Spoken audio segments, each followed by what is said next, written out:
Hey! Good morning!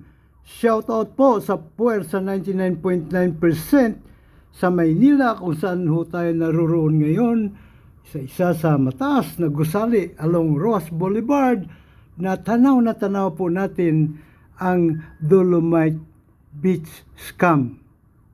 Dolomite Beach Scam o Dolomite Scam Beach? Ano po? Mr. Juror Dr. Sixto Kitkilatis Lagari po ang inyong lingkod. Krusada kontra Kurakot. At itatampok po natin sa episode na ito pong Dolomite Beach. Para saan ba ito? Kailan ba ito tumubo? At bakit? Alright, so, wala pong kaduda-duda na talaga namang maganda ang tanawin dito. Isipin nyo na lang, naranyang diretso ang tingin, American Embassy po yan, sa may gawi pa ron sa likod niyan, na may mga crane, ayun po yung South Harbor. At syempre ito po yung Manila Bay. At ang daming mga nakaparada, nakaparadang mga sasakyan pang dagat ang naririto. Dito naman sa kabilang banda, kabilang side, nandiyan po ang Manila Yacht Club. At syempre pa sa gawing ibaba, ang traffic, matraffic po. Araw po kasi ngayon ng Biyernes, 18 ng Hulyo 2025. So ito po sitwasyon ngayon, mga oras na ito, dito po sa Roas Boulevard. Ito po papunta ng south, papunta ng gawin ng Cavite, at dito sa kabilang banda naman ay papunta po ng Luneta. So, tuloy-tuloy na po tayo, no? So, inulit ko, talagang walang kaduda-duda. Maganda yung proyekto na ito sapagkat nagkakaroon ang mga Manileño at syempre mga karatig pook ng pagkakataon na kumbaga malaburakay na beach ang kanilang mapupuntahan. Ang siste, napapaliguan ba yung tubig dagat po rito? Bawal. Pambihirang patis, oh. So kaya tingnan niyo po ngayon, mangilan-ngilan lang yung mga tao na naroon, no? So medyo may kahabaan po ito. At medyo nalusaw na nga po kasi siyempre kakainin ng dagat kung ano man yung Dolomite, ano ba tawag nyo? Sand ba yun? Hindi. Anyway, basta Dolomite po siya. Ito po'y bato na dinurog. Kulay puti, binili kung saan-saan pang lupalop ng Pilipinas dahil dito para ipanambak. At alam nyo kung ano pong kanilang, di naman yun justification kundi more on palusot. Para daw po tugunan ang mandamos ng Supreme Court na nilinisin ang Manila Bay. So kahindik-hindik na tanong na nagmamakawa para itanong natin sa ating mga sarili, ito po bang Dolomite ay nakakalinis ng Manila Bay, ng tubig dito na marumi na?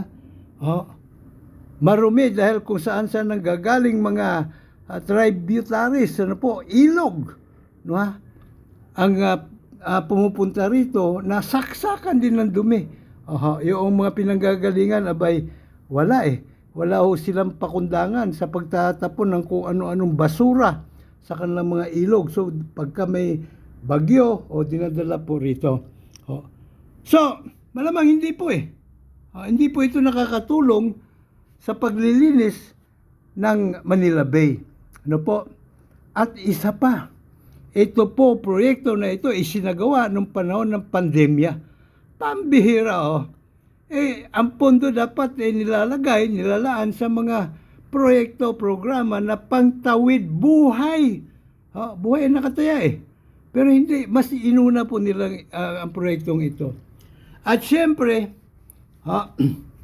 dapat din nating maunawaan na ito pong mga Digong boys na tumulong para maluklok si Digong sa Malacanang, kailangan niya ring bigyan ng mga pabuya.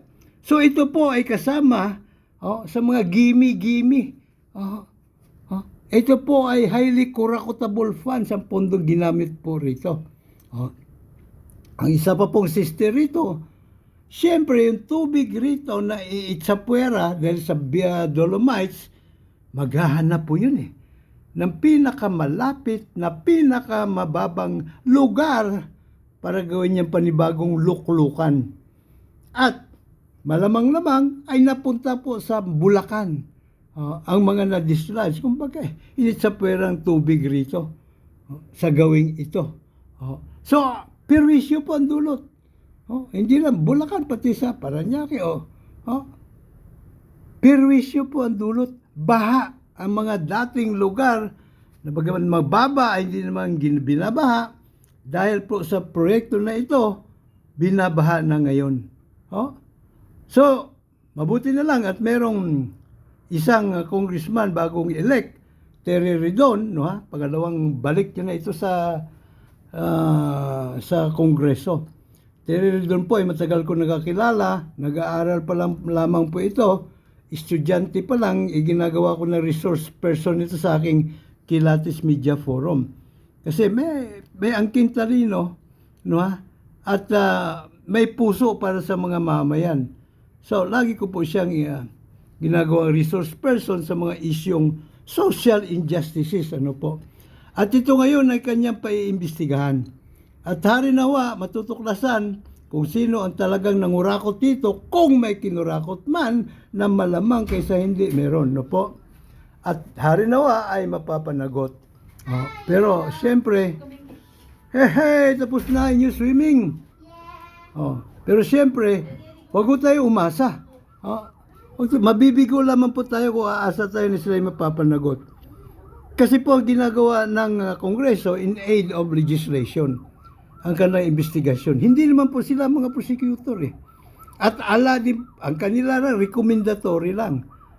Pero pagdating sa korte, kung saan yun talaga ang pinakahuling hantungan at magdidesisyon, ay alam naman po natin na ang ating sistema ng hukuman ay trial by palakasan ng mga abusado, ng mga land grabber, drug lords, smuggling lords, traidor at mga kawatang kuno ay politisyan. Opo, na mga nakaluklok siyempre sa pwesto. Sila po ang may control ng hukumang trial by palakasan. At kahit wala na si Digong, ang kanyang mga galamay ay nariyan pa rin. Kaya sinasabi ko lang, huwag po tayo masyadong umasa. Na mabibigyan ng katarungan na mababawi natin ang mga ninakaw kung meron man sa proyektong ito. At marami pang proyekto. Yan po ang nagdudumilat na katotohanan. Kung kaya nga ang ating pong team juror ay puspusang nagsusulong ng pagpairal ng pandemokrasya, patas para sa lahat na sistemang hukuman trial by jury nating mismong mga soberanong mga mamayang Pilipino. 18 anyos pataas, marunong bumasa at sumulat, randomly selected. Para wala pong kinikilingan, walang tinititigan. At harinawa, samahan ho tayo o magsama-sama ho tayo ang pwersa 99.9 sa pwera sa Luzon, sa Visayas, sa Mindanao, maging sa mga sulok ng mundo para po isulong ng puspusan ang dakila at dalisay na advokasya na hukumang patas para sa lahat. Ang pundasyon, esensya at puso ng demokrasya.